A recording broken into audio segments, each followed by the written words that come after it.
Salut les amis, et ben nous revoilà pour une nouvelle vidéo. Comment hiverner ton van ou ton camping-car. Bienvenue encadrement les amis. Donc voilà, on va parler hivernage. Dans un premier temps, je t'invite à aller voir la vidéo que j'ai fait sur le rinçage des canalisations, qui est en complément de cette partie-là. Je te mettrai le lien dans la description en bas. Je voudrais faire aussi un petit coucou tout particulier au Kepler Fan, au groupe Facebook, qui parle aussi de Durban, Kepler One et de Jules Verne. Je mettrai le lien du groupe dans la description aussi. Et si tu veux voir d'autres vidéos complémentaires sur le Durban ou Kepler One, n'hésite pas à t'abonner sur ma chaîne et à liker et à poser des questions, j'y répondrai avec plaisir. Bon, l'hivernage, allez, c'est parti. Donc, première étape, nous allons purger le système de gaz dans le véhicule. Dans un premier temps, tu vas allumer tes feux gaz. Voilà. Dans un deuxième temps, vu que nous avons un ballon d'eau chaude, on va allumer le ballon d'eau chaude là. Voilà. Le ballon d'eau chaude est en route. On attend un petit peu que ça se déclenche. Une fois qu'il s'est enclenché, nous allons ouvrir la trappe là et nous allons accéder à notre bouteille de gaz. Pour purger le système, c'est pas compliqué. Tu coupes ta bouteille de gaz, tu fermes ton robinet qui est ici. Voilà, je le ferme. Du fait que j'ai fermé ma bouteille, forcément mes feux gaz se sont éteints. Voilà. Donc n'oublie pas de refermer les robinets dans ces cas-là, ici. Voilà. Donc là, on n'a plus de gaz dans le circuit. Et tu vois que mon ballon d'eau chaude aussi est purgé car le voyant rouge est allumé ici. Donc ça veut dire qu'il y a un défaut de gaz. Tu le coupes. Voilà. Il n'y a plus de gaz au niveau du ballon d'eau chaude. Et dans le placard, ici, par mesure de sécurité, tu as deux vannes ici. Tu les tournes. Voilà. Et là, en plus, tu as coupé aussi encore l'alimentation gaz. Voilà pour l'étape du gaz. Après, si tu veux, la bouteille de gaz, tu peux la démonter. Moi, c'est un système GPL. Il reste à l'année. C'est un système homologué. Donc, je ne démonte pas ma bouteille de gaz GPL. Voilà. Donc là, on va vidanger les eaux du véhicule. Les eaux grises, cassette des toilettes et réservoir d'eau propre. Petite astuce. Si à longueur d'année, tu roules comme moi, avec le rideau occultant sur la lunette arrière. Si tu hivernes ton véhicule, surtout, n'oublie pas de le replier. Voilà. Surtout, tu le ramènes. Parce qu'il y a des systèmes de ressorts à l'intérieur. S'il reste tendu comme ça toute l'année, tes ressorts vont se détendre et après ton rideau il pendra et tu auras du mal à le renrouler. Voilà. Donc on va vidanger les eaux grises. Pour cela, c'est pas compliqué. J'ai ma petite bassine qui est sous le véhicule, qui est là. Je la mets au niveau du bac. Voilà. Et je tire la poignée.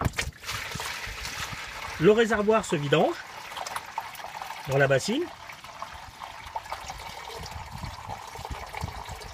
Voilà. Une fois que ce réservoir sera vidangé, on ira vider la bassine dans un endroit approprié. Surtout, ne pas oublier de refermer ta vanne une fois ceci fait. Voilà, d'accord? Là, mon réservoir, il est vidangé. Je referme ma vanne. Voilà. C'est fait. Alors, maintenant, les toilettes. Forcément, si tu hivernes ton véhicule, assure-toi que ta cassette de toilette soit vide. Alors, pour cela, tu la prends. Petite astuce aussi. Donc moi là, elle est vide forcément. Je l'ai nettoyée avant. Petite astuce. Quand tu vidanges ta cassette de toilette, hein, n'hésite pas à rincer 3 ou 4 fois ta cassette. Et pour cela, tu mets de l'eau dans le réservoir qui est là. Tu ouvres, tu mets de l'eau ici. Et ta cassette, il faut la secouer, mais comme ça. En tournant comme ça. Comme ceci. Et non pas comme ça. Comme ça, tu permets de bien nettoyer sur les parois de la cassette. Ça, c'est une petite astuce aussi. Donc, une fois qu'elle est propre, je fais attention qu'il n'y ait pas d'eau. Hein, pour pas qu'il y ait d'humidité après dans le véhicule. Je la renclenche. Alors, sur mon véhicule, j'ai un réservoir d'eau indépendant que tu ne trouves plus sur les véhicules, sur les modèles 2021. D'accord? Donc, sur les modèles 2016 à 2020, tu as encore la réserve d'eau dans les toilettes.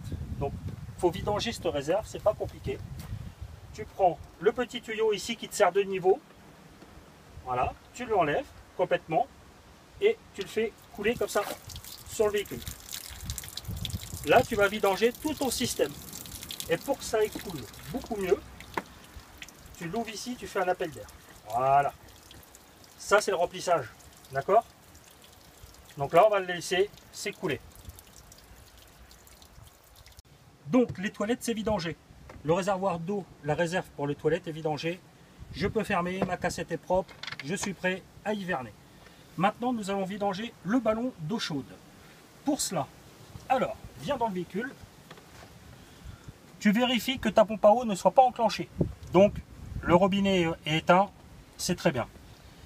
Après, il va falloir, pour accéder à la vanne de purge du ballon d'eau chaude, enlever ce tiroir ici. Donc, pour cela, tu l'ouvres. Et sous le tiroir, tu as deux petites pinces. Hein? Alors, attends, il faut que je les trouve. Voilà. Tu as deux petites pinces. Elles sont comme ça. Voilà. C'est les petites pinces qu'il faut que tu ramènes sur toi. Et là, tu as démonté ton tiroir. Je le mets de côté. Et ici, tu peux voir, il y a une vanne jaune. Tu lèves la titine. Et là, ton ballon d'eau est en train de se purger.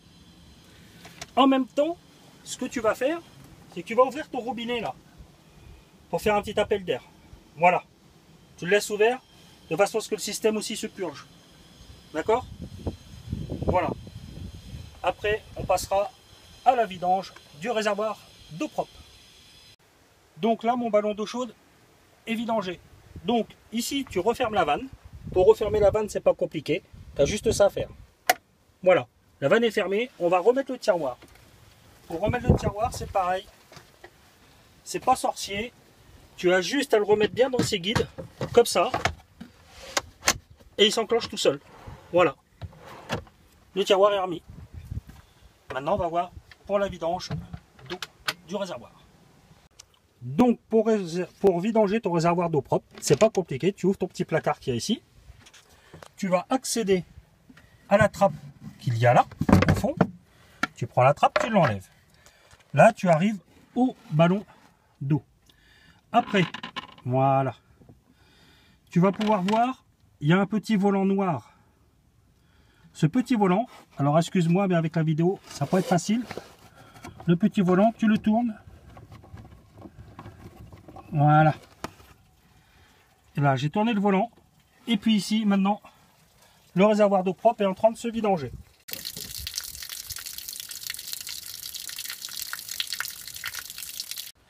Alors voilà, le réservoir d'eau a fini de couler. Donc je vais fermer la vanne surtout, hein, ne pas oublier. Donc je resserre le volant. Alors ne pas serrer comme une brute surtout. Faut juste fermer et puis terminer. Hein. D'accord? Je remets ma petite plaque dedans. Voilà. C'est fait. Mon réservoir d'eau est vidangé. Cassette c'est vidangé. Et ballon d'eau chaude est vidangé. Nous sommes hors gel. Alors maintenant le frigo. On va s'occuper du frigo. Tu vas le désinfecter à la javel ou au vinaigre blanc comme tu veux. Et alors, quand tu vas hiverner ton véhicule, notamment au niveau électricité, tu auras deux solutions. Soit tu fais le plein de tes batteries, c'est-à-dire tu branches ton véhicule sur 230, tu laisses les batteries chargées et après tu débranches ton véhicule. Une fois les batteries chargées, on coupera le disjoncteur principal, on va voir ça tout à l'heure. Ou alors tu le laisses en permanence sur le 230 et dans ces cas-là, ton frigo, vu que quand on stocke le véhicule, on va laisser la porte du frigo ouverte, la lumière restera forcément allumée. Donc pour cela, je vais te faire voir une astuce pour éteindre la lumière du frigo si tu es branché sur le 230. Parce que là, en mode hivernage, on va le laisser la porte ouverte, forcément. Il va me falloir un aimant et du scotch.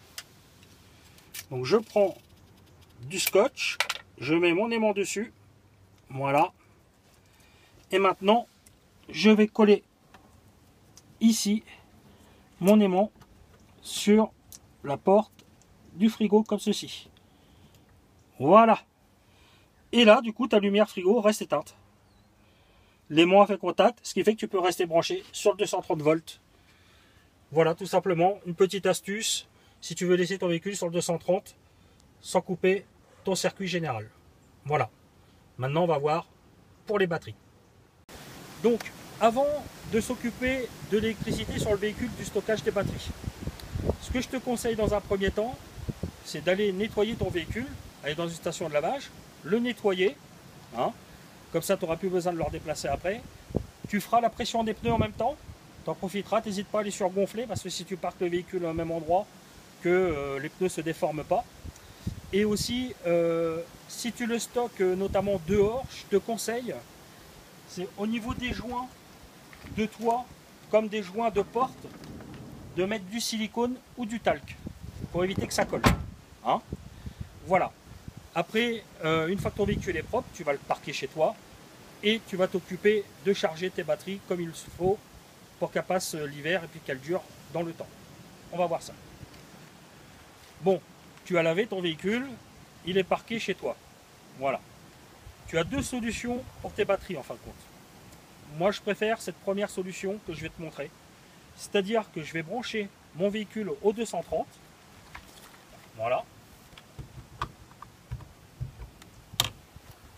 Je le branche au 230 pendant 24 heures, mon véhicule. Une fois que mes batteries vont être chargées, au bout de 24 heures, donc moi j'ai deux batteries cellules, hein, je vais couper les disjoncteurs principaux. Pour ça, je vais te faire voir où ils se situent. Donc, pour s'occuper du circuit électrique, déjà, il faut que tu saches ce que tu as comme batterie. Si tu as des batteries classiques à l'acide, avant de commencer ton hivernage, je te conseille de faire le plein d'eau déminéralisée de tes batteries. Pour cela, tu as des petits capuchons, tu les ouvres avec un petit entonnoir, tu fais le plein tout doucement sans que ça déborde. Si tu as des batteries au gel, tu n'as pas d'entretien à faire, tu peux directement mettre ton véhicule en hivernage électrique. Donc voilà, je me suis branché sur le 230, ça fait 24 heures. D'accord?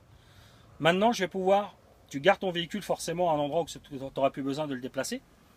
Donc maintenant, je vais pouvoir couper mon alimentation électrique générale du véhicule pour être sûr que je n'ai pas de consommation électrique pendant mon hivernage. D'accord? Alors, pour cela, c'est pas compliqué, en fin de compte. Là, je vais éteindre mes lumières. D'accord?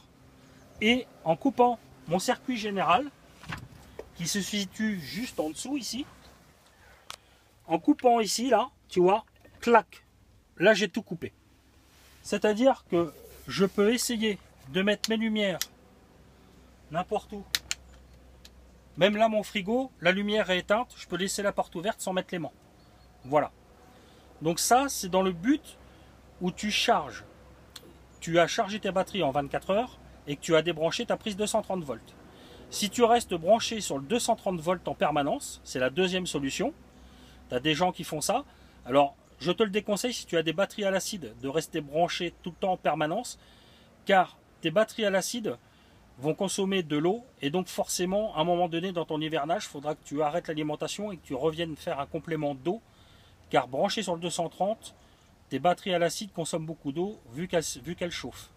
Voilà. Voilà les amis, on a vu comment hiverner notre van. Donc, petit conseil, n'hésite pas non plus à nettoyer l'intérieur hein, quand tu vas le stocker, la carrosserie, faire la pression des pneus, les niveaux d'huile. Si tu as une vidange à faire, attends le printemps, ça sera toujours mieux. Voilà. Si vous avez des questions, n'hésitez pas, j'y répondrai avec plaisir. Abonnez-vous aussi si vous voulez suivre mes prochaines vidéos ou voir les vidéos que j'ai déjà réalisées. Les amis, je vous dis à bientôt en terre normande. Allez, salut!